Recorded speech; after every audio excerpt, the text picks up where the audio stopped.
This is the Spellman SL120N30 NSS FGLL options power supply. DC power supply is a 115 volt input, so standard input. It has an output of up to 120 kilovolts and 250 microamps. The two options on it are NSS, which stands for no slow start, and the FGLL stands for low leakage floating ground. Power switch for the unit is here. Turn it on.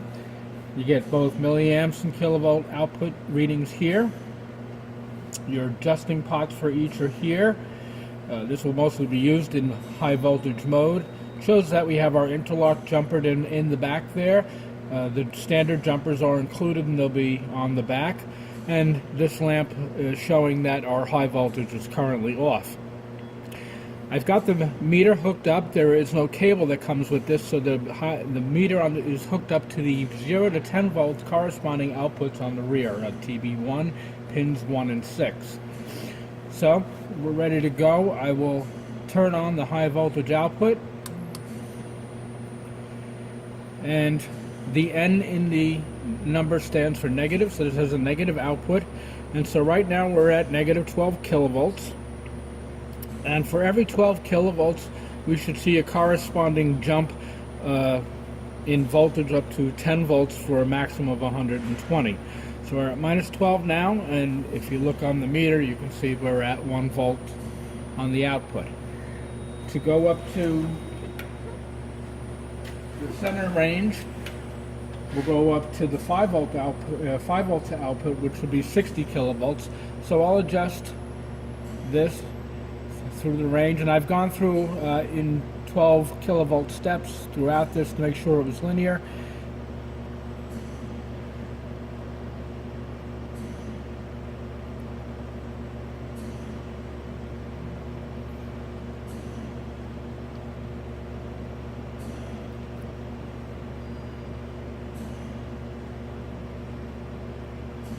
Get as close to 60 as I can.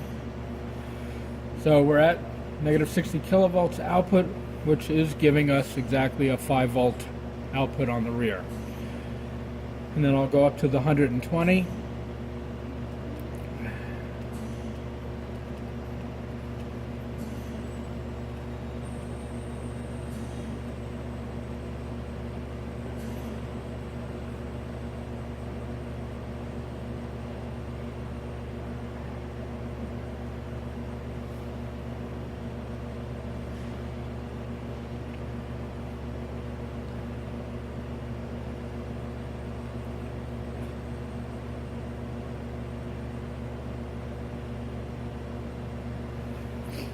So we're at 120 kilovolts, and on our output we have 10 volts.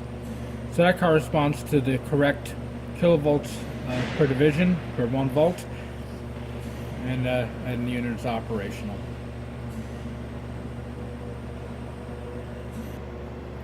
Okay, here on the rear of the unit, here's our 115 volt input.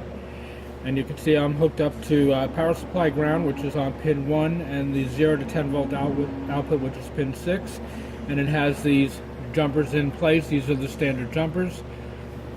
Ground is hooked up here to the ground terminal, and this is where your high voltage cable would be plugged through.